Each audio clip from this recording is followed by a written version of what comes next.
Since the day I lost my father, that was the day my suffering began in the hands of my stepmother.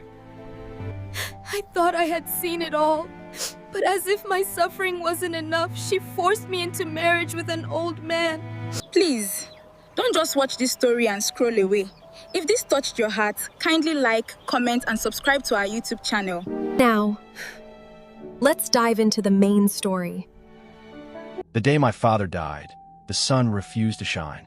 It was as though the sky itself understood that something sacred had been broken. The villagers whispered that such silence from nature meant a powerful spirit had departed. I did not need their whispers to know the truth. My father had been more than a man. He was my protector, my teacher, and the only person who ever looked at me like I truly mattered. His name was Chief Okari, and in our village, his word was law. But death does not respect titles, and neither do wicked hearts. After his burial, everything changed faster than I could understand. My stepmother, Madame Ifyananya, did not wait long to show her true face. While my father lived, she spoke softly, walked gently, and smiled often. But once he was gone, her voice hardened like dry wood, and her eyes became sharp like broken glass. "You are no longer a chief's daughter," she told me one morning, tossing a dirty cloth at my feet. "You will earn your place in this house." I was only 18, yet overnight, I became a servant in my own home. I fetched water before sunrise. I cooked for everyone but ate last. I washed clothes until my fingers cracked. And if anything went wrong, even something I did not do, the blame found its way to me. Her daughters, Zainab and Kemi, were the opposite of me in every way. They were fine clothes. They laughed loudly. They spent their days gossiping and admiring themselves. And whenever they saw me struggling under a heavy load or kneeling on the floor, they smiled. "You were never special," Zainab would say. "You just had a father with power," Kemi added. Each word cut deeper than the last. One evening, my stepmother called me into the sitting room. She sat upright, dressed in her finest wrapper, as though expecting an honored guest. "I have found a husband for you," she said. My heart skipped. "A husband?" I asked quietly. "Yes," she replied. "An old man from a distant village. He is poor, but he needs a wife to care for him. You will go tomorrow." The room spun. I don't understand," I whispered. "Why so suddenly?" Her lips curled. "Because you are a burden, and I will not waste my daughter's future feeding you." Zainab and Kemi giggled in the corner. I fell to my knees. "Please give me time. Let me find work. Let me." "You will go," she snapped, slamming her hand on the table, "or you will leave this house with nothing." Nothing, not even my father's memory, could protect me now. The next morning, I was dressed in a plain wrapper. No jewelry, no farewell, no blessing. A small group escorted me to the outskirts of the village, where the man waited.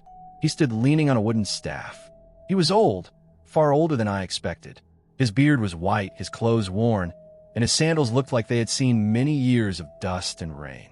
This was the man I was to marry. My chest tightened. "Is this the girl?" he asked, his voice calm but firm. "Yes," my stepmother replied. "Take her. No ceremony, no celebration, no dignity." I was handed over like a forgotten object. Life with the old man.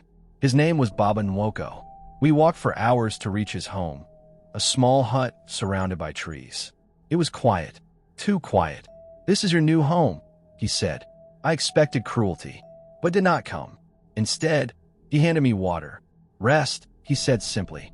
That night, I cried silently, expecting him to demand something of me. But he did not.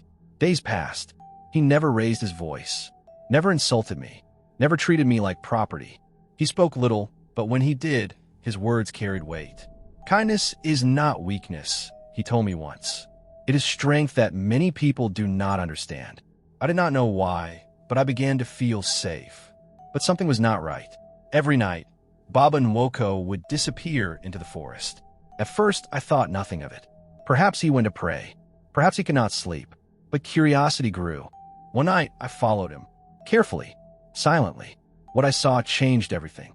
Deep in the forest, hidden behind tall trees, stood a magnificent compound. Guards surrounded it. Not ordinary guards, strong, disciplined men dressed in royal attire. And there in the center, Baba Nwoko stood, his back straight, his voice commanding. Gone was the frail old man I knew. In his place stood someone powerful, someone respected. "Prepare the council," he said. "It is time." The guards bowed. "Your Majesty." My breath caught. "Your Majesty?" I stumbled backward, my foot snapping a twig. The guards turned instantly. "Who is there?" Before I could run, Baba Nwoko raised his hand. "Let her come." I stepped forward, trembling. He looked at me, not with anger, but with calm understanding. "You follow me," he said. I am sorry," he whispered. He nodded. "It is time you knew the truth." Baba Nwoko was not a poor old man. He was King Nwoko, the rightful ruler of a neighboring kingdom. Years ago, his throne had been threatened by betrayal. To protect himself and uncover his enemies, he chose to live among ordinary people in disguise. "I needed to see who people truly are," he explained. "Power hides many truths." I could not speak. "Your stepmother," he continued, "offered you without hesitation. No investigation, no care, only greed." Tears filled my eyes. "I thought my life was over," I said. He studied me. "And yet, you remained kind." "I have been watching you," he said. "You endured suffering without becoming cruel. You showed respect, even when you received none." I lowered my head. I had no choice. He shook his head. "No, you had a choice.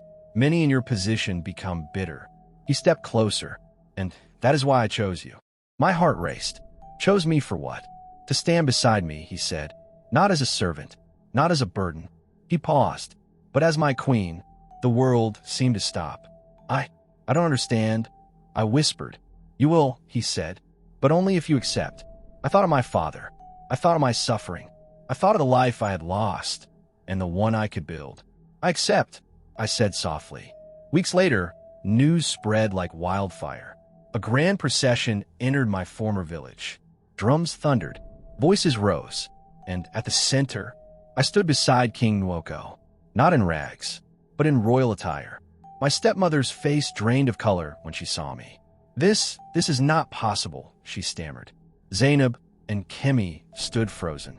"You gave away a treasure," the king said calmly, "and now you will face the consequences of your actions." They fell to their knees. "Forgive us," they cried, "but some actions cannot be undone." The king did not punish them with cruelty. Instead, he stripped them of their influence and wealth gained through manipulation. "They will live as ordinary people," he declared, "and learn the value of humility." My stepmother wept, but I felt no joy, only closure. In the palace, I found peace.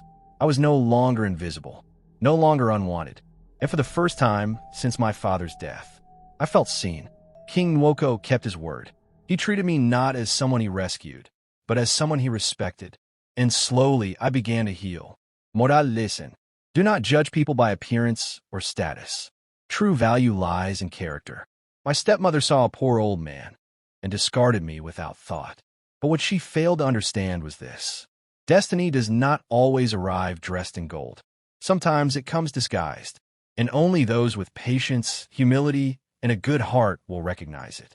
If you are ever treated as nothing, do not let it define you, because the world may not see your worth immediately, but the right moment and the right person will.